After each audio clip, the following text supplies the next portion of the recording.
আসসালামু আলাইকুম, এখানে কি হুজুর আছে? হ্যাঁ, ওইখানে চলো। হুজুর, আমার এই ভাইটার কি ভর্তি নেওয়া যাবে? হ্যাঁ, নেওয়া যাবে। গায়ে পাঞ্জাবি কই? পাঁচজমি গ্রামের ছেলেপিলি তো মনে করেন অত দেখাশোনা ও, তাও আর আপনার এই নিবন্ধন লাগবে আর বাবা মার আইডি কার্ডের ফটোকপি লাগবে। সে কোনো সমস্যা নেই, আমি তাহলে এখানে থাকুক, আমি তাহলে বাড়ি থেকে নিয়ে আসি। হ্যাঁ, ঠিক আছে। ওর নাম কি? ওর নাম মোহাম্মদ হাসানুজ্জামান সিয়াম।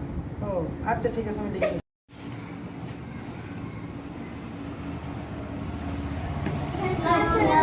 ওয়ালাইকুম আসসালাম। তোমরা সবাই ভালো আছো? আচ্ছা, আসসালামু আলাইকুম। ভালো আছো? আচ্ছা, ছেলেমেয়েদের লেখাপড়া ভালো হচ্ছে তো? হ্যাঁ, আলহামদুলিল্লাহ হচ্ছে। হচ্ছে? আচ্ছা, একজন সূরা ফাতিহা পড়ো তো। দাঁড়াও, এদিকে তুমি দাঁড়াও।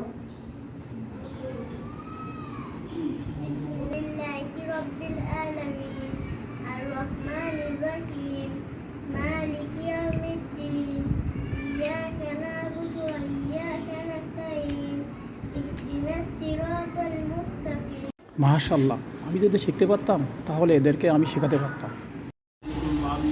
যদি এই হুজুরির মতো লেখাপড়া করতাম তাহলে তোমাদেরকে আমি এই ইসলাম শিক্ষা দিতে পারতাম।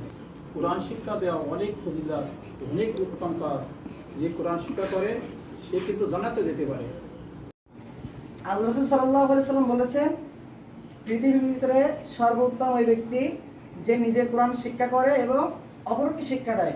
আমরা সকলে চেষ্টা করব কোরআন শিখার। আল্লাহ সুবহানাহু ওয়া তাআলা আমাদের সবাইকে তৌফিক দান করুন। আল্লাহুম্মা আমিন।